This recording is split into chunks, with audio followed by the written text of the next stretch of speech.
বন্ধুসকল ভিডিঅ'টো আছিলে যোৱাকালিৰ আৰু আপলোড কৰিব পৰা নাছিলোঁ আৰু ভাবিলোঁ আজি আপোনালোকৰ লগত শ্বেয়াৰ কৰোঁ। বন্ধুসকল ৰাতিপুৱা উঠি ঘৰৰ কাম বন বাহি কাম বন কৰি মেলি লৈ আৰু বিছনাৰ বেড কভাৰখিনিও আজি চেঞ্জ কৰি দিলোঁ, যিহেতু গণেশ চতুৰ্থী বুলি অলপ ঘৰতো পূজা অলপ কৰিলোঁ। একদম নিয়ম কাৰণ একো নাজানো, খালি অলপ প্ৰসাদ অলপ দি পেলাই ধুনীয়াকৈ লাড্ডু, যিহেতু গণেশে লাড্ডু ভাল পায়, লাড্ডু দি পেলাই অলপ ভোগ দিছোঁ। আৰু বন্ধুসকল ওচৰৰ মন্দিৰৰ কাৰণেও যা যোগাৰ কৰি থৈছোঁ। চিৰাগৰ স্কুল আৰু চিৰাগৰ বাপাৰ অফিচ যিহেতু আছে আৰু সিহঁতক খুৱাই মেলি পঠাই লৈ তাৰপিছতহে মন্দিৰত যাম।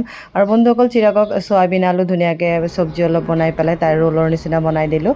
চিৰাগৰ পাপাক মটৰ বুট আৰু বাদাম সিজাই লৈ পেলাই ধুনীয়াকৈ টিফিনত দি দিলোঁ, আদা অলপ কুটি কৰি লৈ। আৰু বন্ধুসকল এতিয়া মই ওচৰৰে মন্দিৰটোত অকণ পানী ঢালি গাত আকৌ এই মন্দিৰত আহিলোঁ।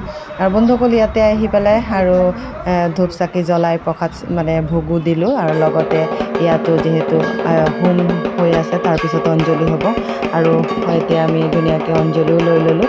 আৰু বন্ধুসকল এতিয়া ৰাতিপুৱাৰ পৰা যিহেতু একো খোৱা নাছিলোঁ, ভোকো লাগিছে, প্ৰসাদ অলপ মুখত দিয়েই খিচিৰি ভোগ আছিলে, ভোগ অলপ খাই কৰি ল'লোঁ। আৰু ঘৰত আহি আকৌ গোটেই বস্তুখিনি সামৰি কুটৰি থলোঁ, যিহেতু ভোগ দিছিলোঁ, লাড্ডু এইখিনিয়ে থৈ কৰি অলপ শুইছিলোঁ।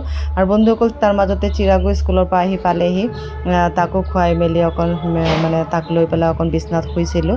আৰু চিৰাগৰ পাপা অফিচৰ পৰা আহি পালেহি আৰু খুব মূৰ বিষাই আছে। বন্ধুসকলে একদম আদা আৰু লিকাৰ ভালকৈ দি পেলাই ধুনীয়াকৈ গাখীৰ চাহ অলপ বনাই কৰি ল'লোঁ। আৰু চিৰাগৰ পাপা আৰু মই ধুনীয়াকৈ চাহ অলপ খাই কৰি লওঁ। আৰু যিহেতু ওচৰতে আজি নামভাগো আছে আৰু নামভাগ যাম। আৰু ওপৰত মই কাপোৰ নিবলৈ আহোঁতে বাহিৰৰ পৰিৱেশটো এবাৰ আপোনালোকক দেখুৱাই দিওঁ, লাইটবোৰো জ্বলি আছে। আৰু বন্ধুসকল খুব ধুনীয়া লাগিছে, আমাৰ ওচৰতে একদম উৎসৱমুখৰ পৰিৱেশ। আৰু বন্ধুসকল এতিয়া চিৰাগ আৰু মই ওচৰতে যিহেতু নামভাগ চলি আছে তাতে যাওঁ আৰু গৈ পেলাই আপোনালোকৰ লগত ভিডিঅ'টো শ্বেয়াৰ কৰিম। এয়া দেখিছেনে, তাতে দিহানাম চলি আছে।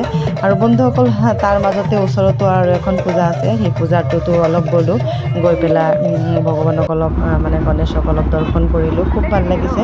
আৰু বন্ধুসকল আজি এই মিনি ব্লগটো চাই কেনেকুৱা পালে, ভাল লাগিলে লাইক এটা দিব। আকৌ নতুন ভিডিঅ' লৈ পুনৰ লগ পাম। আৰু আজি ভিডিঅ'টো ইয়াতে শেষ কৰিলোঁ, বাই বাই।